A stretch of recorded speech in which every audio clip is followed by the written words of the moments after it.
Silk route planning एक wider subject है जिसके under one belt one road initiative आता है, जिसे OBORI बोलते हैं। 68 कंट्रीज अभी तक इसमें इंगेज हो चुके हैं, जिनको ये सर्कल कर रहा है by the sea routes and by the land routes. China इसे कहता है कि जो हमारा पुराना सिल्क रूट था, जो हमारी सिल्क की ट्रेड थी, हम उसे एनसर्कल कर रहे हैं, हम उसे दोबारा आपस में मिला रहे हैं। One belt one road initiative का सबसे पहला चैप्टर ये है कि दुनिया में से पॉवर्टी को कम किया जाए, अपॉर्चुनिटीज़ बढ़ाई जाएं। और CPEC का इससे रिलेशन ये है कि CPEC जो है वो one belt one road initiative का फ्लैगशिप प्रोजेक्ट है। अब चाइना इस वक्त अकेला फंडर नहीं है CPEC का, इसमें और भी बहुत से, ख़ास तौर पे Russia is a very big stake holder. हमने अभी तक चाइना को जो एक्सपोर्ट की है वो सिर्फ और सिर्फ मोस्टली जो है वो है यान, जबकि पाकिस्तान के पास चाइना को देने के लिए बहुत कुछ है।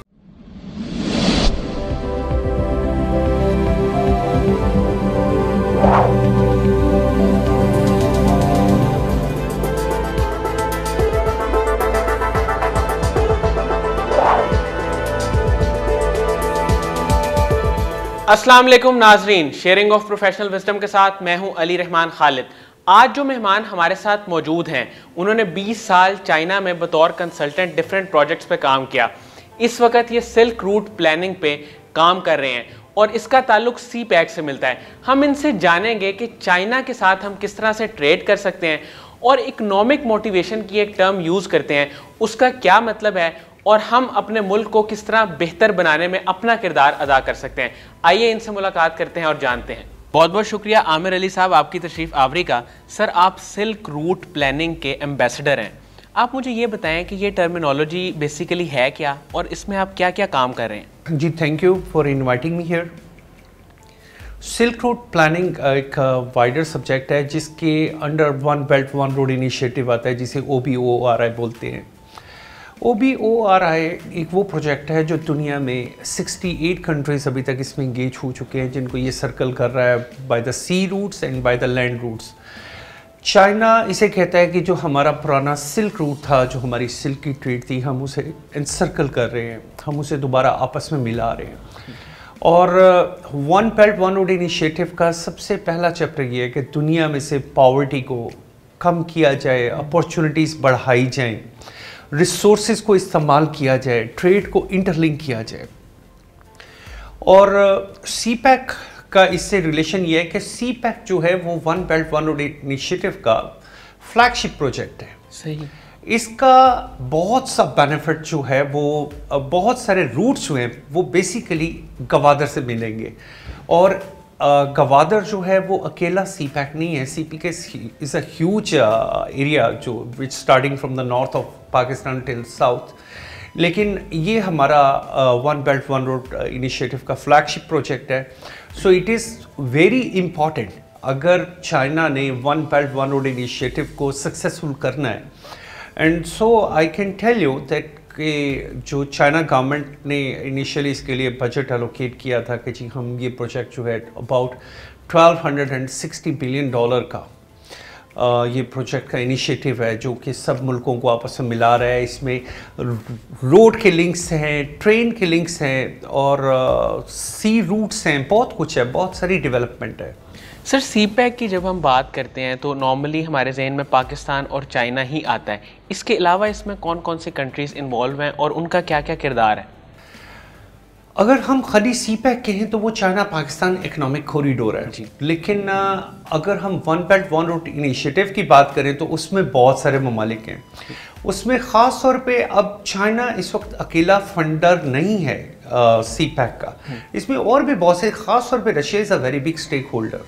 तो अब उन सब ने आपस में जब मिल के ये काम करना है तो उसमें बहुत सारे और ममालिक हैं जो इसमें शामिल होते हैं और पाकिस्तान के लिए बड़ी गोल्डन अपॉर्चुनिटी है। जैसे मैंने चंद दिन पहले एक प्रोग्राम में मैंने डिस्कस किया था कि इवन हम ताजिकिस्तान को अगर ये रूट देते जो हमारी बॉर्डर से नियरेस्ट है, वाखान की पट्टी का तकरीबन 18-20 किलोमीटर वाइडर है, वहाँ से अगर हम ताजिकिस्तान को ये रूट देती हैं तो ताजिकिस्तान जो अपनी एक्सपोर्ट्स सेंट्रल यूरोप से ऑपरेट कर रहा है via any port from Russia or something like that, तो why not he move from that side to Gwadar? इसका पाकिस्तान को जो सिर्फ इंसेंटिव हैं वो अगर हम उन्हें सिर्फ ट्रांजिट ही दे देंगे इन एंड आउट का, उनकी प्रोडक्ट इन एंड आउट हो रही है, तो we can have a huge benefit. और ये बेनिफिट खाली एक Tajikistan is only one small country. पूरे सेंट्रल एशिया को अगर हम ये इन एंड आउट का रूट देते हैं तो हम सिर्फ ट्रांजिट में इतने पैसे बना लेंगे कि जिससे हमें इन द पास्ट हम बहुत थोड़े से पैसों के लिए हम पे western countries they used to twist our arm, लेकिन अब आप देखें कि ये हम ट्रांजिट में इतनी एबिलिटी है और पोर्ट इतनी बड़ी है और जो रोड लिंक्स हैं, कोई एक रोड का लिंक नहीं है, बहुत सारे रोड्स आपस में, अभी तो इंफ्रास्ट्रक्चर बन रहा है। ऐसे ही सर मुझे ये बताइएगा कि सीपैक का जो मंसूबा है वो इतना स्लो क्यों चल रहा है? इसकी कोई सियासी वजह तो नहीं है, लेकिन although CPEC authority is doing good, they are trying to do great, लेकिन एक शायद उनको एक प्रॉब्लम ये भी चल रही है कि शायद उनकी अथॉरिटी शायद इस्टेब्लिश नहीं है या अभी तक कोई सेनेट में बिल पास नहीं हो रहा। और दूसरा सीपैक के मंसूबे स्लो चलने का, जैसे चंद दिन पहले हमारे वज़ीर ख़जाना साहब ने भी एक बात कही कि नैब के कुछ कवानीन इतने सख्त हैं कि वो आपकी इकोनॉमिक ग्रोथ को रोक रहे हैं, और मैं उनकी बात से बड़ा एग्री करता हूँ। आपको बहुत सारी जगहों पे फ्लेक्सिबल होना पड़ता है, बहुत सारे पॉइंट्स को आपको खुद you have to keep them a loop कि आप इसको सक्सेसफुल करें। मैं समझ, तो उसमें मैं नहीं समझता कि हमारी हुकूमत को चाहिए कि वो अपने कवानीन को थोड़ा सा रिलैक्स करे। जब तक वो रिलैक्स नहीं करेगी, कोई इनिशिएटिव नहीं लेगा, तो आप विन विन पे नहीं जा सकते। सर चाइना की अगर हम बात करें तो इस वक्त ये जो सीपैक है और इसके अलावा भी जो हमारे मंसूबे चल रहे हैं जिसका भी आपने भी जिक्र किया, तो हम चाइना से क्या क्या बेनिफिट्स ले सकते हैं? देखिए जी, China right now we have two sides. एक तो ये कि हम उनसे ये इकोनॉमिक बेनिफिट्स लें कि उनकी इंडस्ट्री, बहुत सारी सरप्लस इंडस्ट्री जो कि, और चाइना में जो है वो उसके बड़े इश्यूज है इसके टॉक्सिक गैसेस के, तो उनकी बहुत सारी इंडस्ट्री बंद हो रही है। पाकिस्तान के कोटे में भी बहुत सी गुंजाइश है, इंटरनेशनल कोटा है इसका, तो वो अपनी इंडस्ट्री पाकिस्तान मूव कर सकते हैं बड़े इजीली। ठीक है, लेकिन हम भी उनसे बड़े बेनिफिट ले सकते हैं, हमें उनसे डरने की ज़रूरत नहीं है। फॉर एग्ज़ाम्पल, अगर हमारा ट्रेड बैलेंस जो है इस वक्त शायद 400 या 500 टाइम चाइना की तरफ टिल्ट करता है, हमें चाइना से डरने की, घबराने की ज़रूरत नहीं है। China is one of the biggest consumer market right now. वो पूरी दुनिया से चीज़ें ख़रीद भी रहे हैं। चाइना में बिल्कुल ये बैन नहीं है कि आपने एसी यूज़ करना है तो वो हायर का ही होगा। आप हिटाची मंगवाएं, सीमेंस मंगवाएं, पैनासोनिक मंगवाएं, इसका मतलब है कि उन्होंने एक्सेस दी है सबको कि आप यहाँ आएँ, आके आपने अपनी जो भी चीज़ें हैं ला के हमें सेल करें। And if you will sell us the quality product we want to buy it. और पाकिस्तान के पास बहुत सारे एरियाज़ हैं जहाँ पे हमने अभी तक चाइना को जो एक्सपोर्ट की है वो सिर्फ और सिर्फ मोस्टली जो है वो है यान। हम कॉटन यान दे रहे हैं या शायद ग्रे फैब्रिक भी जाना शुरू हो गया। लेकिन अगर हम समझे तो हम चाइना से बेशुमार चीज़ों का एक्सेस ले सकते हैं। चाइना हमें ये एक्सेस देने के लिए तैयार है। चाइना हमें मोस्ट फेवरेट नेशंस में लाने के लिए तैयार है जहाँ पे लोकल टैक्सेस जो हैं वो बड़े मिनिमाइज़ कर दिए जाते हैं। तो वो हमारे पास बहुत सी चीज़ें हैं जो हम चाइना को बेच सकते हैं। हमारे पास फ्रूट है, ड्राई फ्रूट है, जिम स्टोन्स हैं, हमारे पास वुड कार्विंग है, क्राफ्टिंग है, जो चीज़ें एग्जिस्टिंगली हैं। हम क्यों चाइना को सिर्फ यान बेचते हैं? हम उन्हें फैब्रिक क्यों नहीं बेचते? वैल्यू एडिशन में क्यों नहीं जाते? हम पाकिस्तानी ड्रेसेस, जिसे हम कल्चरल ड्रेस भी कह सकते हैं, हम पाकिस्तानी शूज़, हम अपनी कुर्ती कुर्सा, दे लव इट। हम उन्हें ये चीज़ें जब बेच रहे हैं, अब चाइना को हम समझते हैं, मैं ये समझता हूँ कि अगर हम तरीके से चाइना के साथ चलें तो शायद हमारा ट्रेड बैलेंस उनकी तरफ हो जाए, क्योंकि उनकी मार्केट में बहुत वर्थ है। अब मैं आपको एग्जांपल यहाँ पे इंडिया की इसलिए दूंगा कि इंडिया भी तो हमारे जैसे ही एक मुल्क है, लेकिन इंडिया ने अपनी conventional items, traditional items like अगरबत्ती बेच रहा है, मेहंदी बेच रहा है, अपने ट्रेडिशनल हेयर कलर बेच रहा है, हालांकि ये कोई ख़ास चीज़ नहीं है। तो दे captured a market for like 16 to 20 billion dollar. तो और चाइना उनको कोई बड़ी अच्छी एक्सेस नहीं दे रहा, जबकि पाकिस्तान के पास चाइना को देने के लिए बहुत कुछ है। तो हमें उस सिलसिले में चाइना के साथ एक ऐसे एग्रीमेंट करने चाहिए, ऐसी इंसेंटिव लेने चाहिए जो वैल्यू एडिशन की तरफ जाए। सर, वैल्यू एडिशन प्रोजेक्ट्स में किस तरह से हम उनके साथ मिलकर काम कर सकते हैं? वैल्यू एडिशन तो पूरी दुनिया में एक बहुत बड़ा चैप्टर है जी। और अनलकीली आपकी इस फाउंडेशन के हवाले से, क्योंकि आपकी फाउंडेशन एक मोटिवेटर्स फाउंडेशन है, तो इसमें फिर मैं आपको चंद एग्जांपल्स दे देता हूँ। क्या हमने कभी केला, जो कि शायद रेडियो पे 40-50 रुपए दर्जन बिक रहा होता है, क्या हमने कोई ऐसी मोटिवेशन ली है कि हम उस केले का कोई पाउडर बना लें, फ्लेवर बना लें, उसको ड्राई कर लें? आप बहुत से मुल्कों में जाएं, वहाँ पे ड्राई करके उन्होंने केला पैक करके आपको फॉर ऑल सीज़न आपको बेच रहे हैं। हम इसकी कोई क्रीम बना लें, फ्लेवर बना लें।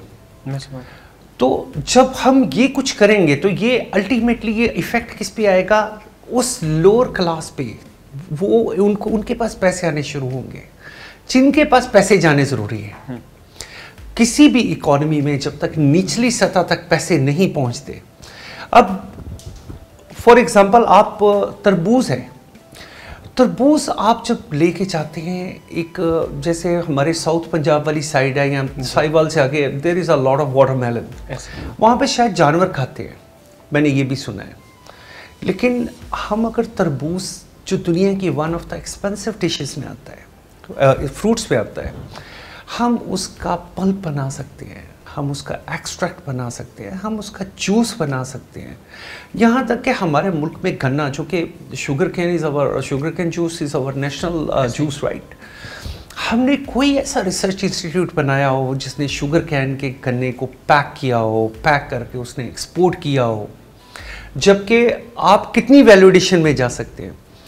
सेम आपको मोटिवेट करने की ज़रूरत है फार एरियाज़, जो हमारे नॉर्थन एरियाज़ हैं एंड नॉर्थन वेस्टर्न एरियाज़ हैं, इनको बहुत ज़्यादा, कि वहाँ पे प्लम है, खुबानी है, अंगूर है, तरह तरह के फल है।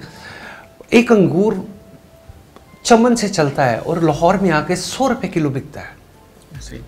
तो क्या आपको ये नहीं समझ आती कि हम इसके एक्सट्रैक्ट बना सकते हैं, हम इसका जूस बना सकते हैं, हम इसका विनेगर बना सकते हैं, हम सेब का सिट्रिक बना सकते हैं हम, और इसके लिए हमें उनको मोटिवेट करने की ज़रूरत है, लोकल्स को मोटिवेट करने।